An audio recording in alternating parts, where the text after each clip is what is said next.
Akadosh Baruch Hu demande à Yehoshua dans Perek Yud Gimel Pasuk Yud Dalet, Rak leshevet halevi lo natan lachala. Ishe Adonai Elohei Israël hu nachalato kasher diber lo. Le Shevet Lévi n'a pas reçu de territoire lui appartenant. Chaque tribu a reçu un territoire lui appartenant de la part de Yehoshua. Yehoshua a distribué Eretz Israël au Ham Israël pour l'éternité. Il y a une tribu à qui Yehoshua n'a pas donné un de territoire. Mais attention, on va suivre. Ils ont accepté. Et les Shevet Lévi, dont font partie les Kohanim, d'ailleurs, Lo Natan Nachala, ils n'ont pas reçu de territoire. Ishe Hashem, les Kohanim, c'est Lévim. Ishe Hashem Elokei Israël Unachalato. C'est qui son héritage? Son héritage, c'est Akadosh Baruch Hu, Kaasher Diberlo. Comme Hashem a dit à Aaron HaKohen. Où est-ce qu'on voit qu'Hashem s'est adressé à Aaron HaKohen de la sorte que Hashem Unachalato? Marqué dans Parashat Korach, après l'événement de Korach, où il y a les matanot Kehuna qui sont offerts au Shevet HaKehuna, marqué ensuite, Kol Trumot HaKodashim, Asher Yarimu B'nai Yisrael Hashem, Natati Lecha Ulvanecha V'livnotecha Itecha Lechok Olam. En fait, tout ce qui revient à Hashem, tous les matanot qu'un juif se doit donner à Hashem, Hashem dit, c'est à moi. Donnez-les à ceux que j'aime, les Kohanim. Natati lecha ulvanecha v'livnotecha itecha lechok olam. Brit melach olam hi lifnei Adonai lecha ulzaracha itach. Vayomer Adonai el Aharon be'artzam lo tinhal.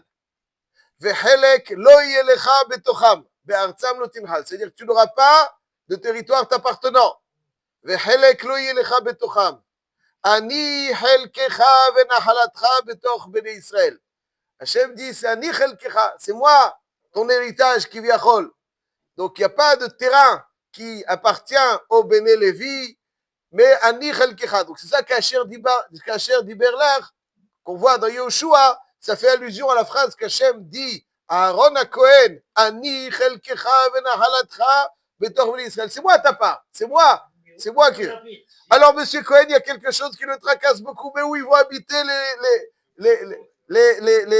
où est-ce qu'ils vont habiter? Où est-ce qu'ils vont habiter? Alors, il faut savoir que c'est marqué dans la Torah, ils n'ont pas de territoire eux. Mais attention, de la même manière, donc ils n'ont pas de territoire eux, donc ils n'ont pas non plus de terre, de terrain agricole pour faire pousser ce dont ils vont se nourrir.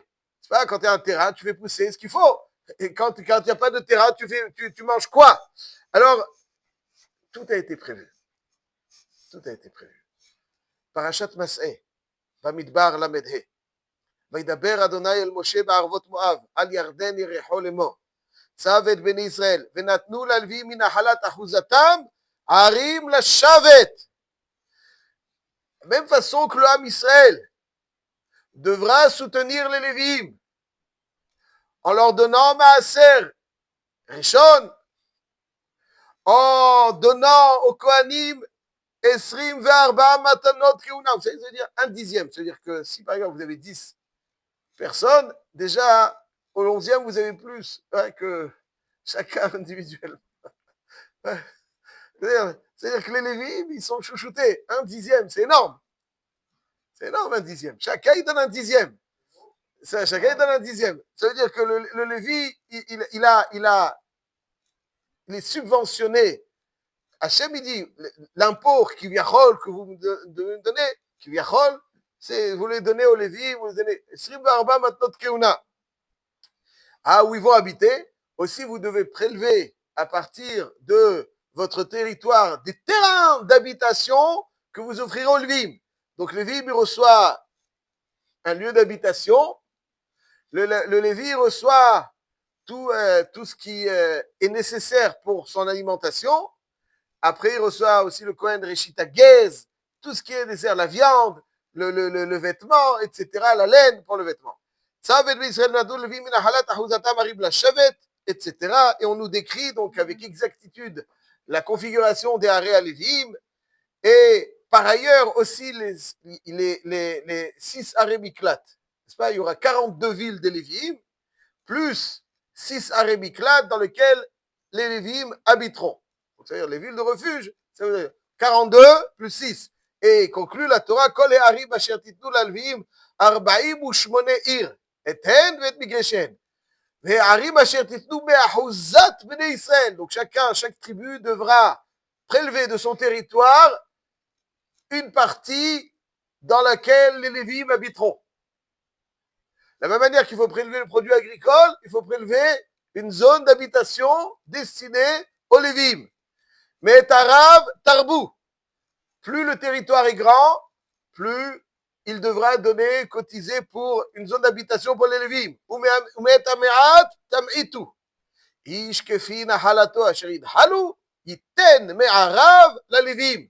En fonction de la grandeur de son territoire, il devra prélever une partie habitable pour les Lévi'im. Donc Hachem s'occupe des Lévi'im.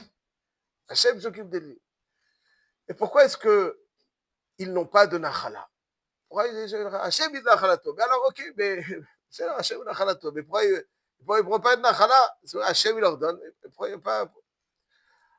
La pashtout est que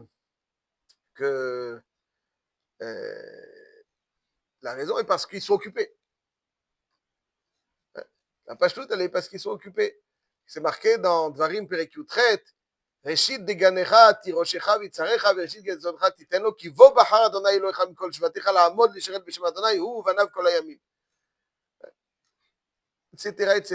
Il y a marqué ensuite וכי יבוא הלוי מאחד שעריך, on parle du Kohen ici qui מכל ישראל אשר הוגה ובא בכל אהבת נפשו אל המקום אשר נברא.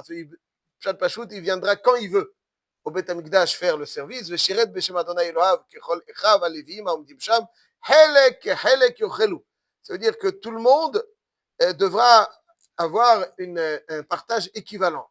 Donc, et la pashtout, elle est parce qu'il est, comme il dit, Bobacha, donc il est occupé. Il travaille pour l'homme Israël. Il est occupé. Donc ici, il travaille pour l'homme Israël. Mais en réalité, il est occupé. Il est occupé qu'une toute petite partie du temps. Il ne fait pas la avoda. Il y avait 24 mishmarot, n'est-ce pas? 24 mishmarot. Donc 2 fois par an, le Seider, 2 fois par an. Makar, il est occupé 2 semaines par an. Alors c'est vrai qu'il doit se préparer. Mais Seider, si le pshat il est pas shoot, qui bobachar la mode les charrettes, ça veut dire qu'il est occupé à faire le service. Donc il va falloir que c'est pas tout le temps qu'il est occupé a priori. Là, il y a un yesod qui, à mon sens, à 2 niveaux. Le premier enseignement, la Gemara dans Masechet Hulin, merci beaucoup. La Gemara dans Masechet Hulin, dans Daf Kuflamed Amud Bet, elle nous dit comme ça. Amar, donc là on va essayer de voir pourquoi est-ce que les Lévi'im n'ont pas ce territoire, pourquoi est-ce qu'on les subventionne à ce point, on leur donne une zone d'habitation. Le Pshat Pashout, c'est parce qu'ils sont occupés, mais ils sont occupés. Ça va? Rama Rav Shmuel bar Nachmani Amar Rabbi Natan, Minayin shen notnim matana le Kohen am haaretz. Ça veut dire qu'un Kohen qui n'est pas pieux, on lui donne pas matnot keuna. Un mifran, ouais, des fois on n'a pas besoin de faire le mifran. On voit. Ouais, donc un Kohen qui n'est pas pieux, on lui donne pas matnot keuna. Sheneemar, vayomer la'am liyoshvei Yerushalayim latet menat la kohanim velalvim leman yechezku betorat Adonai. Et la Gemara poursuit, Kol ha-mahzik betorat Hashem yesh lo menat, ve'she'enu mahzik betorat Hashem lo menat. Ça veut dire que la halakha est que matnot keuna, on donne qu'un Kohen qui est Kohen. Aval si le Kohen qui n'est pas léger comme ça, on ne lui donne pas matnot keuna. Par ailleurs, tout de suite, une bonne question. Par ailleurs, il ne fait pas son métier s'il est comme ça. Mais en tout cas, déjà, ce qu'a marqué la Gemara. Par ailleurs, il y a marqué, comme on vient de lire dans le Passouk, Chelek et Chelek. Ça veut dire que tout le monde, tous ceux qui viennent au Beth Amikdash faire le service, devront avoir une part équivalente. On partage tout. Donc, même s'il a Maharet. Donc, il faudrait concilier ces 2 enseignements. D'une part, tous ceux qui travaillent au Beth Amikdash, quel que soit leur niveau, ils ont Chelek et Chelek. Et d'un autre côté, on nous dit non, on ne donne pas qui revient au Kohanim lorsqu'un Kohen il est à Maaret. Il est à Maaret, on lui donne ou on lui donne pas. Alors, il y a un siman dans le Binyan Shlomo. Le Binyan Shlomo, c'est Reb Shlomo HaKohen Mivilna.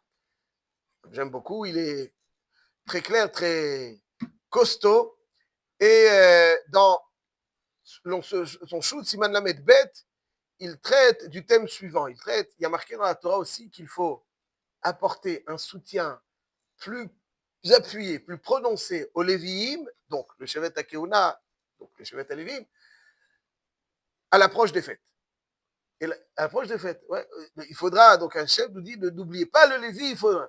Alors il dit, est-ce que cette halakha est en vigueur aussi bismanazé, où il n'y a pas la voda de Beth Amikdash? C'est son thème.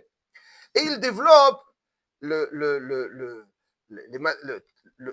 la raison pour laquelle on donne maintenant Keuda au Lévi. Et il fait la distinction entre deux types de Matnot Keuda, de cadeaux qu'on apporte au Kohen, qui sont en réalité motivés par deux raisons pour lesquelles il faut leur apporter notre soutien. Deux matanot pour deux raisons.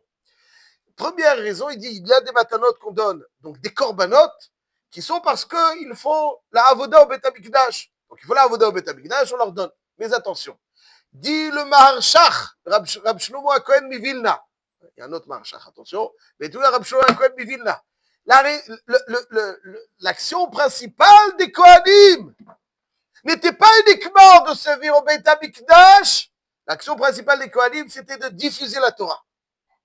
Ça, c'est leur action principale. Ça, diffuser la Torah, c'est la vocation. Le Kohen est né, il existe pour ça. C'est son métier. Je cite, Demilvad ayamutal ala kohanim ve'alvim avodat beit hamikdash, etc. Od ayu gamken amudei Torah.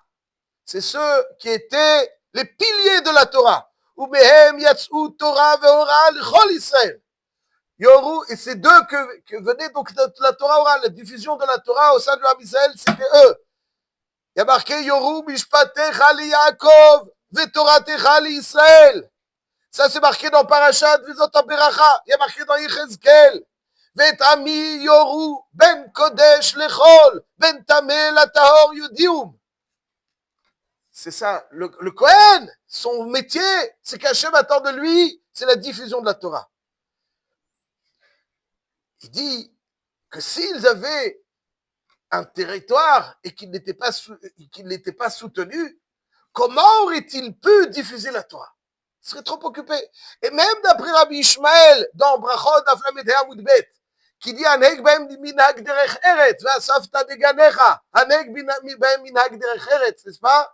C'est-à-dire qu'il y a une mitzvah de minhag b'hem derech eretz, qu'il faut concilier Torah et travail. Rabbi Ishmael, il dit, ça c'est vrai, chacun, avec quelqu'un qui a pour vocation, donc c'est le métier, diffuser la Torah, s'il s'adonne, il s'investit à d'autres choses, il aura beaucoup de mal à faire ce que Hachem attend qu'il fasse. L'ilmod almenat lelamed, ou lavin, ou l'horot be'Israël, bevadai lo sagé, ad sheyeshev ilmod, kol hayom ve'alayla. Kol hayom ve'alayla. D'ailleurs, dans son introduction, si un jour vous avez le shoot Binyan Shlomo, une introduction que j'adore, entre autres, il raconte là-bas Vilna, dans son historique, il y a beaucoup de Gdolé Olam qui sortent de Vilna, il dit que les Talmidei Chachamim à Vilna résidaient dans le Beth Midrash toute la semaine. Ils ne rentraient chez eux que Shabbat. Toute la nuit, ils étudiaient. Toute la journée, toute la nuit, ils étudiaient. C'était Vilna. Shabbat, ils rentraient à la maison. Ils restaient toute la semaine au Beth Midrash. C'est sympa. C'est sympa. Il dit, donc c'est comme ça qu'on peut diffuser la Torah comme il se le doit. Il dit, c'est pour ça que comme ils étaient morés au Ra'a, alors il faut pour leur laisser le temps libre, pour s'investir nuit et jour dans la Torah qu'ils veulent diffuser, puisqu'ils ne peuvent la diffuser correctement, dans sa pureté, sa clarté, que lorsqu'ils s'adonnent jour et nuit. Donc tu ne peux pas leur demander quoi que ce soit d'autre. Donc il faut apporter. Et il dit donc le Binyan Shlomo, c'est la raison pour laquelle Un Kohen à Ma'aretz, on ne lui donne pas les matnot Keuna qui ont pour vocation le permettre de faire ce qu'Hachem attend de lui, diffuser la Torah. Quand les matanot qui sont parce qu'il sert au Beth Amikdash, il sert au Beth Amikdash, il sert 2 semaines par an. Aval, tout le reste du temps, qu'est-ce qu'il faisait? Le Kohen, c'était celui qui est Yoru, Mishpatecha li Yaakov et Torah Israël. Oh. Après, donc là, c'est une autre matanot Keuna. Comme c'est une autre matanot Keuna, Azmi Meila, celui qui est amarré, il ne fait pas son métier. Pourquoi il aurait cette subvention?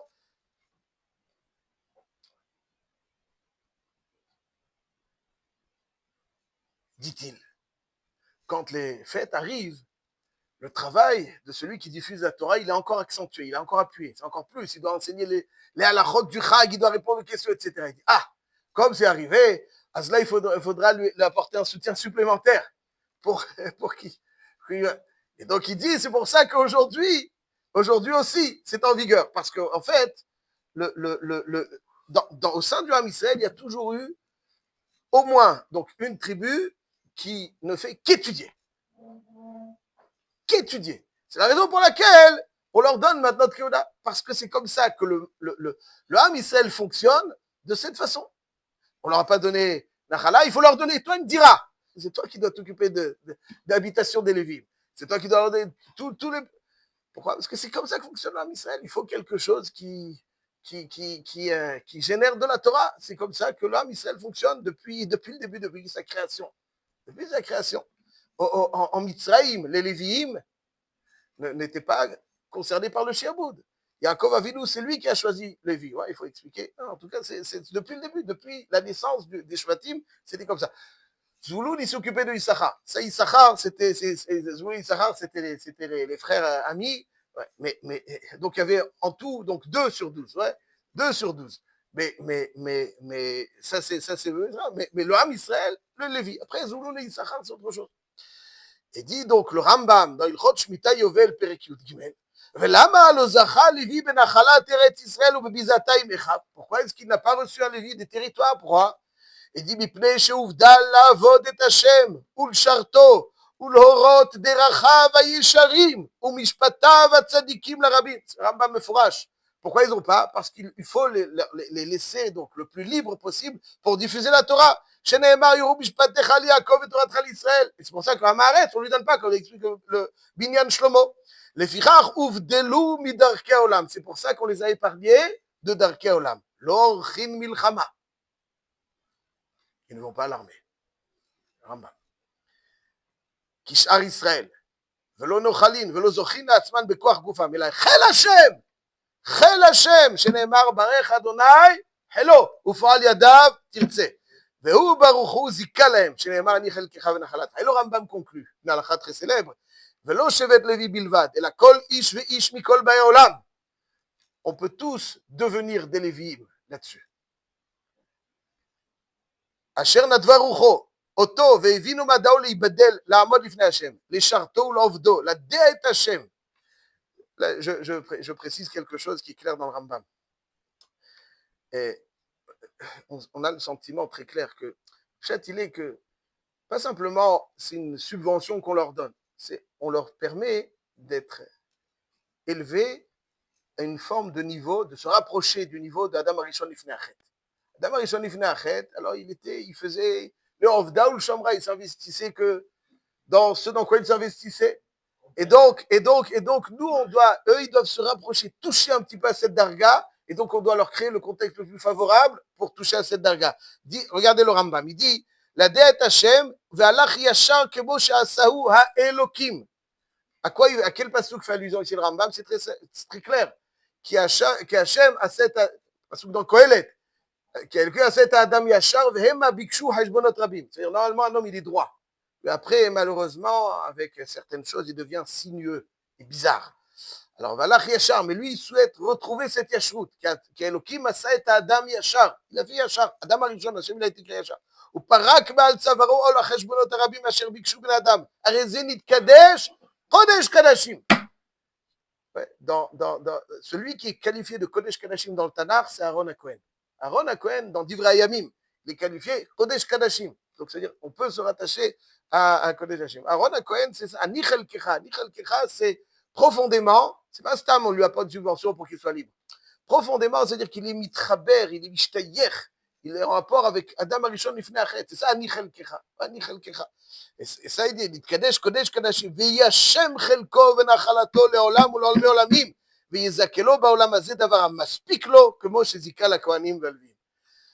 Arrêt David Omer Hashem, Menat Chelki Vechosia, Tatomir Gorali. Ça, c'est donc le Shevet Elvia. Voilà donc deux niveaux de compréhension. D'abord, parce qu'il doit enseigner, diffuser la Torah, il faut qu'il soit totalement libre et de tout souci autre que celle de la diffusion de la Torah. Et deuxièmement, c'est aussi parce il y a un Shevet qui crée quelque part le trait d'union entre le niveau de Adam Arishon Lifnei Achet, qui touche à ce niveau-là, et le reste du Ham Israël.